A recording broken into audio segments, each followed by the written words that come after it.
തെരഞ്ഞെടുപ്പ് കഴിഞ്ഞു. UDF അമിതമായ ആത്മവിശ്വാസത്തിലാണ്. 100-ലധികം സീറ്റുകൾ നേടി UDF അധികാരത്തിൽ വരുമെന്ന് PD സതീശനും KC വേണുഗോപാലും സണ്ണി ജോസഫും KPCC അധ്യക്ഷൻ സണ്ണി ജോസഫും ഒക്കെ പറയുന്നു. ഇടതുപക്ഷം പറയുന്നത് തങ്ങൾ 85 സീറ്റെങ്കിലും കുറഞ്ഞത് നേടി അധികാരത്തിൽ വരുമെന്നാണ്. അവരുടെ ഗ്രൗണ്ട് റിപ്പോർട്ട് അവർക്ക് അതാണ് സൂചന നൽകുന്നത്. എന്തായാലും UDFനെ സംബന്ധിച്ചിടത്തോളം ഭരണം കിട്ടുമെന്ന് ഉറപ്പില്ല, പക്ഷേ അടി പൊട്ടുമെന്ന് ഉറപ്പായി. UDFൽ ആരായിരിക്കണം മുഖ്യമന്ത്രി എന്നതിനെ ചൊല്ലി അടി പൊട്ടും എന്ന കാര്യത്തിൽ ഏകദേശ ധാരണ ഇപ്പോൾ ലഭ്യമായി. VD സതീശൻ പ്രതിപക്ഷ നേതാവ് എന്ന നിലയിൽ മുഖ്യമന്ത്രി സ്ഥാനത്തിന് സ്വാഭാവികമായും അർഹനാണ്. രമേശ് ചെന്നിത്തല മുൻ പ്രതിപക്ഷ നേതാവാണ്. രമേശ് ചെന്നിത്തലയോ VD സതീശനോ മുഖ്യമന്ത്രിയാകും എന്നാണ് പൊതുവെയുള്ള കണക്കുകൂട്ടൽ.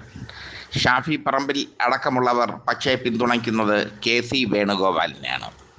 ഹൈക്കമാൻഡ് KC വേണുഗോപാലിനെ പിന്തുണയ്ക്കുന്നു. ഇപ്പോൾ ദേശീയ തലത്തിൽ കോൺഗ്രസിലെ മൂന്നാമനാണ് KC വേണുഗോപാൽ. അതായത് രാഹുൽ ഗാന്ധിയും പ്രിയങ്ക ഗാന്ധിയും കഴിഞ്ഞാൽ KC വേണുഗോപാലിൻ്റെ വാക്കുകൾക്കാണ് പ്രാധാന്യം. ഈ സാഹചര്യത്തിൽ KC വേണുഗോപാൽ മുഖ്യമന്ത്രി സ്ഥാനത്തേക്ക് കെട്ടിയിറക്കപ്പെടും എന്നുള്ള സാധ്യതകൾ നിലനിൽക്കുന്നു. അതിനുവേണ്ടി സ്വന്തം നിലയ്ക്കുള്ള PR വർക്കുകളും സ്വന്തം നിലയ്ക്കുള്ള ഗ്രൂപ്പ് മാനേജ്മെൻറ്റും KC വേണുഗോപാൽ നടത്തുന്നുണ്ട്. ഇനിയുമുണ്ട് മുഖ്യമന്ത്രി സ്ഥാനം മോഹിക്കുന്ന കുറച്ച് പേർ. ശശി തരൂരിന് ഒരു ചെറിയൊരു നോട്ടമുണ്ട്. സണ്ണി ജോസഫിന് ആഗ്രഹമുണ്ട്. തിരുവഞ്ചൂർ രാധാകൃഷ്ണൻ മുഖ്യമന്ത്രി കസേരയിലേക്ക് ഒളികണ്ണിട്ട് നോക്കുന്നു. മുരളീധരന് കിട്ടിയാൽ കൊള്ളാം എന്നുണ്ട്. ഇങ്ങനെ മുഖ്യമന്ത്രി കസേര ആഗ്രഹിച്ചിരിക്കുന്ന നിരവധി പേർ കോൺഗ്രസിൽ ഉണ്ട്. അതുകൊണ്ട് തന്നെ കോൺഗ്രസ് ഏതെങ്കിലും തരത്തിൽ UDF വിജയിച്ചു വരികയാണെങ്കിൽ അടി പൊട്ടും എന്നുള്ളതിൽ യാതൊരു സംശയവുമില്ല. കായികമായ അടിയല്ല പറയുന്നത്, പരസ്യമായ വെഴുപ്പലക്കൽ ഉറപ്പാണ്. ഭരണം കിട്ടുന്നതിന് മുമ്പ് തന്നെ, വോട്ടെണ്ണുന്നതിന് മുമ്പ് തന്നെ അടി പൊട്ടാനുള്ള സാധ്യതയാണ് കാണുന്നത്. അതാണ് ഇപ്പോഴത്തെ സ്ഥിതിവിശേഷം. കോൺഗ്രസിനെ ജയിപ്പിച്ചു കഴിഞ്ഞാൽ മുഖ്യമന്ത്രി സ്ഥാനത്തിന് വേണ്ടി കടിപിടി കൂടും എന്നൊരു ധാരണ വോട്ടർമാർക്കിടയിൽ ഉണ്ട്. അത് കോൺഗ്രസിന് തിരിച്ചടിയാകാനുള്ള സാധ്യത വളരെ കൂടുതലുമാണ്. അത് അക്ഷരം പ്രതി ശരിവയ്ക്കുന്ന സംഭവ വികാസങ്ങളാണ് ഇപ്പോൾ നടക്കുന്നത്. രമേശ് ചെന്നിത്തലയും VD സതീശനും KC വേണുഗോപാലുമാണ് ഇപ്പോൾ മുഖ്യമന്ത്രി പദത്തിന് ഏറ്റവും മുന്നിൽ നിൽക്കുന്നവർ. അതിൽ KC വേണുഗോപാലിനാണ് ചാൻസ് കൂടുതൽ.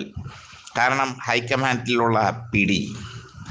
ഈ കേരളത്തിൽ മാത്രമല്ല, അങ്ങ് ഡൽഹിയിലുമുണ്ട് പിടി എന്ന് പറയുന്നത് പോലെയാണ് KC വേണുഗോപാലിൻ്റെ അവസ്ഥ. രമേശ് ചെന്നിത്തലയും VD സതീശനും അങ്ങനെ പെട്ടെന്നൊന്നും വിട്ടുകൊടുക്കില്ല. കാരണം പണിയെടുത്തത് അവർ, വെള്ളം കോരിയത് അവർ, അവസാനം ഗുണം കൊണ്ടുപോകുന്നത് KC വേണുഗോപാൽ. അതവർ സമ്മതിക്കുമെന്ന് തോന്നുന്നില്ല. എന്തായാലും UDFന് ഭരണം കിട്ടുമോ കിട്ടില്ലയോ എന്നുള്ളത് അവിടെ കിടക്കട്ടെ, പക്ഷേ അടിപൊട്ടും എന്നുള്ളത് ഉറപ്പായി.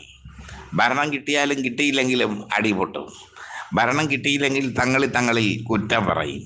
ഭരണം കിട്ടിയാൽ മുഖ്യമന്ത്രി സ്ഥാനത്തേക്ക് കൂട്ട അടി നടക്കും.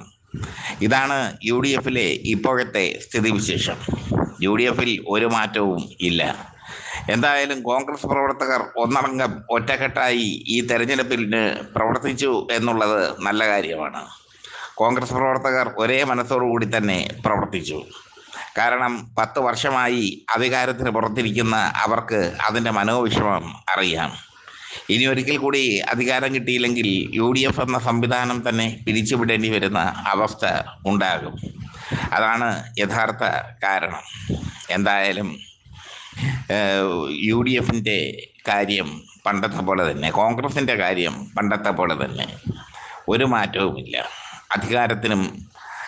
അധികാരത്തിന് വേണ്ടിയുള്ള വടംവലി അത് കോൺഗ്രസിൻ്റെ ശാപമാണ് എക്കാലവും.